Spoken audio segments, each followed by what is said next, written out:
এক বছর পূর্ণ মালিকানায় যে অর্থ সম্পদ থাকার দরকার, সে অর্থ সম্পদগুলো আছে থাকার পরেও, এক বছর খাওয়া দাওয়া করার পরেও অর্থ আছে, কিছু সম পরিমাণ সেটি ইসলাম বিধিবিধান দিয়েছে, নির্ধারণ করে দিয়েছে যে কারো পরিবারে যদি, কারো ফ্যামিলিতে যদি, কারো আন্দারে যদি 7.5 তোলা পরিমাণ সঙ্গে সমমূল্যে অর্থ যদি তার বাড়িতে থাকে, এক বছর পূর্ণ এক বছর সে পরিবারটাকে চালানোর পরে, খরচাদি খাওয়া দাওয়া সব কিছু করানোর পরে এই যে 7.5 তোলা সম পরিমাণ সঙ্গে দাম অর্থ যদি বা সম্পদ যদি তার বাড়িতে থাকে, তাহলে তার উপর যাকাত ওয়াজিব হয়ে যায়। বলেন সুবহানাল্লাহ।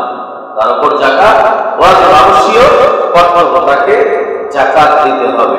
এই যাকাত আমাদের সমাজে অনেকে নিজেরাই যাকাতের টাকা খাচ্ছে, পেটে ঢুকাচ্ছে, যাকাত দিচ্ছে না। কথা বলে ঠিক না? কারণ যাকাতের উত্তোলনের ব্যবস্থাটা নাই। যে যেমনি পারে তেমনি যাকাত দিয়ে দেয়।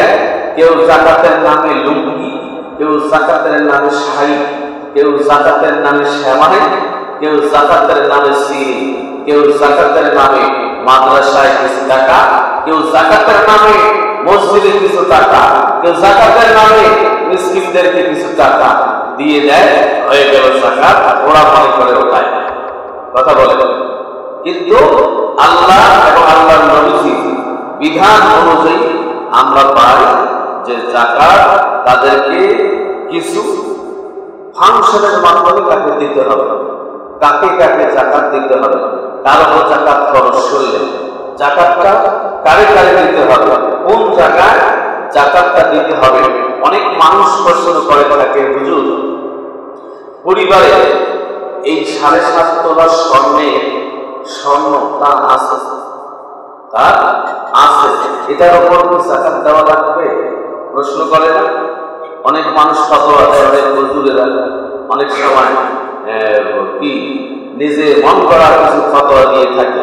বিশ্বনবীর হাদিস থেকে দলিল, কোরআন থেকেও দলিল, যে এই সম পরিমাণ সম্পদ যদি কারো থাকে, মহিলা হতে পারে, পুরুষ হতে পারে, কারো যদি থাকে, তাহলে তারে যাকাত দিতে হবে, ইসলাম বলেছে।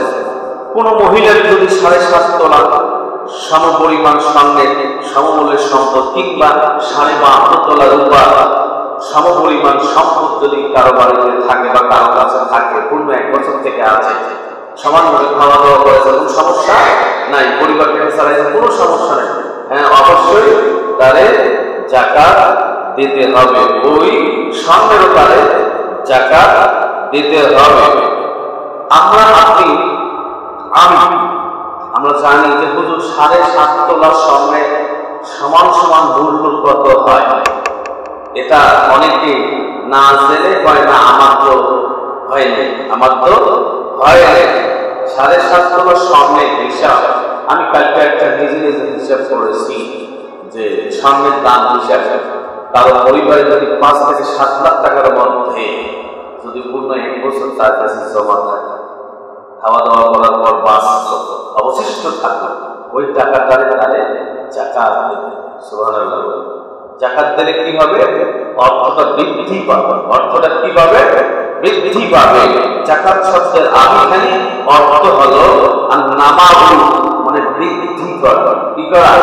বৃদ্ধি করা, বৃদ্ধি হয়ে যায়। তারপরে পবিত্রতা অর্জন করা যায়, পবিত্রতা হয়, হারামটা পবিত্র হয়ে যায়।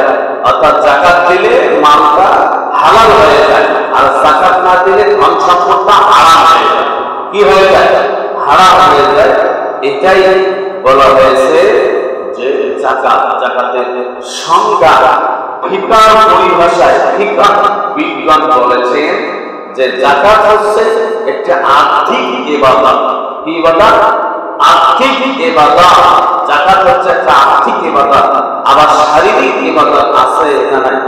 শারীরিক ইবাদত আমাদের যে রমজান মাসে রোজা রাখতেছি, সুবহানাল্লাহ, এটা পরিভাষায়, তাদের পরিভাষায় একটি নিজের সম্পদের একটি নির্দিষ্ট অংশ গরিব, মিসকিন ও অভাবী ব্যক্তিদের মধ্যে বন্টন করাকে যাকাত। সুবহানাল্লাহ। গরিব মিসকিন একটি নির্দিষ্ট সম্পদের অংশ গরিব মিসকিনকে কি করা, বিলিয়ে দেওয়া, বন্টন করে দেওয়ার নামে কি বলা হয়? যাকাত বলা হয়। এই যাকাত কি শুধু লঙ্গি দিলেই হয়ে যাবে? যাকাত কি খালি এই পাঞ্জাবি, শাল, আবার সেমাই এগুলো দিলে হবে? যাকাতের অর্থটা দিয়ে আল্লাহর প্রিয় বান্দা বান্দীরা ওই গরিব মিসকিনরা যাতে একটা স্টাবলিশ হতে পারে সেই ব্যবস্থাই করতে হবে। সুবহানাল্লাহ। সেই ব্যবস্থা করা লাগে। যাকাত কারে কারে দেওয়া লাগবে সেইটাও আল্লাহ পাকের কোরআন থেকে দলিল। আল্লাহ পাক যাকাতের আটটা খাত বলেছেন। এটি সূরা, আল্লাহ পাক এই সূরার মধ্যে যাকাতের 8টি খাতের কথা বলেছেন। সূরাটার নাম হলো তাওবা, 9 নাম্বার সূরা, 60 নাম্বার আয়াত। আল্লাহ পাক বলেন, ইন্নামাস সাদাকাতু লিল ফুকারা'i ওয়াল মাসাকিনি ওয়াল আমিলিনা আলাইহা ওয়াল মুওয়াল্লাফাতি قلوبهم وفي الرقاب والغارمين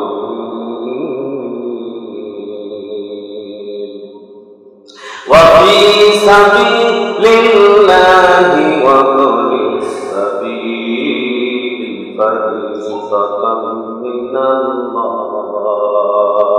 والله عليم حكيم। আল্লাহু আকবার। আল্লাহ সূরা তাওবা 9 নাম্বার সূরা 60 নাম্বার আয়াত কি সুন্দর করে পাপিকে দলিল দিলেন, ইমানদারদেরকে দলিল দিলেন। যারা জান্নাতের আশা করে, যারা পরকালের চিন্তা করে, তাদেরকে দলিল দিলেন। বান্দা বান্দীদের কোরআন পড়ো, কোরআন বুঝো, সে অনুযায়ী আমল করো। বলেন সুবহানাল্লাহ। যাকাত দিতে হবে 8টা জায়গায়, 8টা জায়গা ছাড়া বাকি জায়গায় যাকাত দিলে যাকাত আদায় হবে না। অনেক মানুষ আছে মাদ্রাসা থেকে ছাত্র হয়েছে, মাদ্রাসা থেকে হুজুর হয়েছে, আমাদের যাকাতের টাকা দেন, কিন্তু এটা কথা নাই। মসজিদের অনেক মসজিদের সেক্রেটারি, সভাপতি হয়, আমার মসজিদটা ইমাম এবং মুয়াজ্জিন খতিবের হাদিয়া দিতে পারি না, মাসিক ভাতা দিতে পারি না, যাকাতের টাকাটা একটু লাগায় তাদেরকে এখান থেকে আমরা হাদিয়া দিয়ে দিব, মাসিক স্যালারি দেবার সম্মানী দিয়ে দিব। অনেক জায়গায় করে থাকে না, থাকে না। এগুলো হিসাব করতে হবে, এগুলো জানতে হবে, মানতে হবে, এগুলো বলা মানুষের কাছে যাইতে হবে। যারা জানি তাদের কাছে জেনে নিতে হবে, এটাই ভালো নিয়ম। না জেনে নিজে নিজে মাথা তৈরি করলে ইসলাম সাপোর্ট করবে? ইসলাম সাপোর্ট করবে না। 1 নম্বর হলো যাকাত কেবল 1 নম্বর তাকে দিতে পারবে। 1 নম্বর হলো ফকির লিল ফুকারা'i, ফকির হতে হবে, ফকির হতে হবে। এখন ফকিরের সংজ্ঞা কি বলা হয়েছে? ফকিরের সংজ্ঞা তো সকলেই বোঝে, কারণ বাংলাদেশের লোক সকলেই ইফতা পাস হয়েছে, ভর্তি হয়েছে। এরা হুজুরের আগে ফতোয়া দিয়ে দেয়, হুজুরের আগে ফতোয়া দিয়ে দেয়, ইমামের আগে ফতোয়া বলাই দেয়। ইমাম সাহেব কিন্তু ওখানে আসছে, ইমাম সাহেব কথা বলার আগে নিজে নিজে আগে দলিল দিয়ে দেয়, মাসালা দিয়ে দেয়।